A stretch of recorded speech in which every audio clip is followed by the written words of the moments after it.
በዘመኔ ሁሉ የማንመልሰው የመስፍን ውሹ አምላክ መች ነው የኔ ቀን? የመስፍን ውሹ አምላክ መች ነው የኔ ቀን? ይሄ እምባ አንድ ቀን ከዓይኔ ጠፍቶ አያውቅም።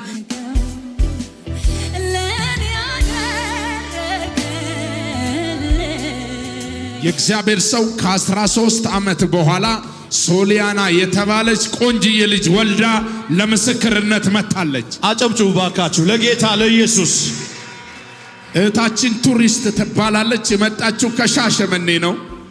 3 ልጆች አሏት። ለ13 ዓመት ዝም አላት። መውለድ ትፈልጋለች፣ መውለድ አትችልም። በቤቴል ቲቪ ስትጸልይ አንተ መውለድ የማትችሉ ከኔ ጋር አብራችሁ ተስማምታችሁ አሜን በሉ ይሆንላችኋል አልክ።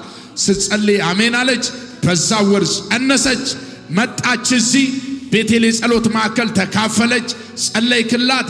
እግዚአብሔር ቃሏን ሰምቶ ሶሊያና የተባለች ሴት ልጅ ወልዳ ለምስክርነት መጣለች። እግዚአብሔር ሰው ለጌታ ክብር አምጡ ባካችሁ። ከየት መጣሽ? ምን ሆነልሽ?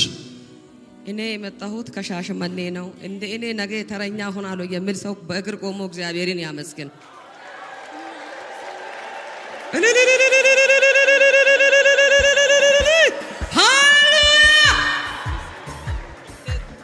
ከብዙ ውጣ ውረድ ነበር የመጣሁት። 8 ዓመት ሙሉ ያለ እረፍት ነው የኖርኩት። የኔ ጓደኛም ዘመድም ቤቴል ቲቪ ነው፣ ሌላ እኔ አላቅም።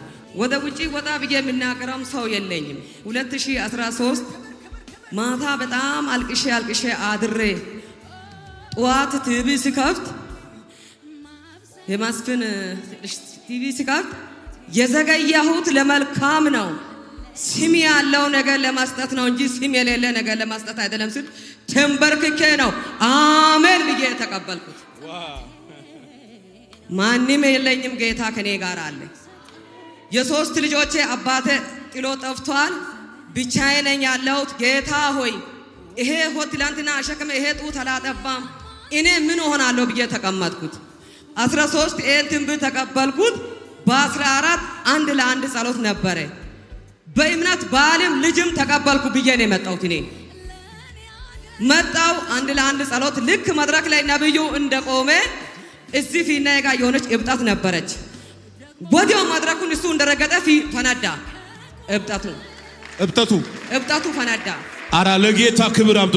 እሺ ከዛን ሽንት ቤቱ የቱ ጋር እንዳለ አላቅም። አስተናጋጇን ስጠይቃት ጌታ ይባርካት በዚህ ሂጂ አለች።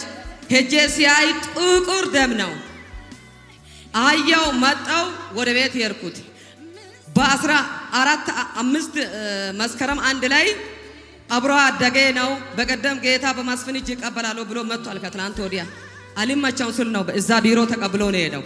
የጎረቤት ልጅ ነው። ሰላምታ የለንም። እንዴት እንደመጣ እኔ አላቅም። ግርማ ሞገሱ የሚገርም እግዚአብሔር ሰጣ። 15 እሱ መጣ። 16 ባልኩ 17 ግንቦት 3 ላይ ሶሊያናን ወለድኩት። ያ ሁሉ ንቀፌታ፣ ያ ሁሉ ስድብ፣ ያ ሁሉ ትችት በተዋረሹ ስፍራ ባለቀሹ ስፍራ እዛ ነው ማከብሮሽ ነብዩ እንዳለ እዛው ተከብሬ መጣው። ለጌታ ለኢየሱስ ክብር አምጡ። ከ13 ዓመት በኋላ 8 ዓመት የባሰ ነውጥ ላይ ነበርኩኝ። ማንም እኔን የሚያቆኝ በተበላሸ ነው፣ በተበላሸ መታወቂያ ነው ስሜ። የሚኖረው 09 ቀበሌ ነው። ማንም በቃ ጥሩ ስም እየሰጠኝ አይደለም። ለአምላኬ አለቅሳለሁ። የመስፍን ውሹ አምላክ መች ነው የኔ ቀን? የመስፍን ውሹ አምላክ መች ነው የኔ ቀን? ይሄ እምባ አንድ ቀን ከዓይኔ ጠፍቶ አያውቅም። ዛሬ ግን እምባን የሚያብስ አምላክ ነዳው አሸክሞኝ መጥቼ መድረክ ላይ ቆሜያለሁ። ሃሌሉያ ለጌታ ለኢየሱስ አሜን። ከሻኪሶ ነው የመጣሽው? ከዚሁ ሻሸመኔ ነው። ሻሸመኔ? አዎ። የመጀመሪያ ባለቤትሽ በጌታ ነው? በጌታ ሆኖ እሱ ጥሎ ጠፋ።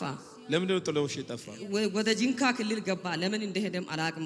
በቃ የሰይጣን ስንት ዓመት ሆኖ ትቶሽ ሄደ? አዎ ስንት ዓመት እሱ ከሄደ አሁን 13 ዓመት ላይ ነው ያለሁት። ከዛ ወዲህ ጥሎሽ ሄደ? አዎ ለ13 ዓመት እምቢ ብሎሽ ነበር? እምቢ ብሎ እሱም ሄደ፣ እሱም የለም። እኔም ልጅ ፈልጋለሁ፣ ኑሮም ትዳሪም ፈልጋለሁ። የሚመች ሰውም የለም፣ ሰውም ያናግረኝም የለም። ሁሌ በቃ አለቅሳለሁ ቤት ቁጭ ብዬ። ከዛን እቺን ደግሞ አሁን በዚህ በ2017 ግንቦት 3 ላይ ነው የወለድኳት። ጌታ ቤት እንደገና አዲስ ቤት ሰጠሽ ማለት ነው? አዎ። ማን አልሻ ስሟን? ሶሊያና ነው ያልኳት። ምን ትያለሽ አሁን እዚህ መውለድ ለማይችሉ ሰዎች? እኔ ምን ይላል? እኔ ቃላቶቼም ያጥራኛል። በእምነት በእውነት አምሮ ጌታን እኔን እግዚአብሔር ይፈውሰኛል ያ ልጅም ይሰጠኛል ብሎ በእምነት የመጣ ሰው ሁሉ ነዶ ተሸክሞ ከዚህ ይወጣል። ባዶን የመጣ ሰው ባዶን አይመለስም። እግዚአብሔር የሁሉ አባት ነው። እውነት አምናችሁ ከቤት ስትወጡ እንደኔ የተቸገራችሁ፣ እንደኔ ያለቀሳችሁ፣ እንደኔ ያነባችሁ፣ በቤታችሁ ቁጭ ብላችሁ ምነግረው ሰው ያጣችሁ ወደ ቤቴል ኑ። ልጅ ታገኛላችሁ፣ ኑሮም ታገኛላችሁ። እውነት እንቆቅልሽም ይፈታል። ባዶ አትመለሱም። ኑ እላችኋለሁ። ሶሊያና እጃችሁ ከፍ አድርጎ እስኪ ባርኳት። እስኪ ልጇን እግዚአብሔር ይባርክሽ በሏት። እስኪ ዘርሽ ይባረክ በሏት።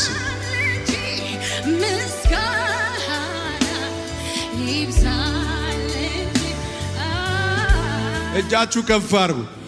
ዛሬ ለእናንተም አንድ ትንቢት እናገራለሁ። ከእጃችሁ ላይ የጠፋው ነገር ወደ እጃችሁ ይመለስ። ምርኳችሁ ይመለስ። ሳቃችሁ ይመለስ። ሶሊያና ከ13 ዓመት በኋላ ወደ እህታችን እጅ እንደመጣች ዛሬ ማታ ያልጠበቃችሁት ሰርፕራይዝ ወደ እጃችሁ በኢየሱስም ይምጣ። መካንነት የተተሰበረ ይሆን። እስቲ አንዴ ተሰበረ በሏል። በጥበብ በእውቀት እግዚአብሔርን በመፍራት እደጊ። ጭንገፋ አያገኝሽ ሶሊያና።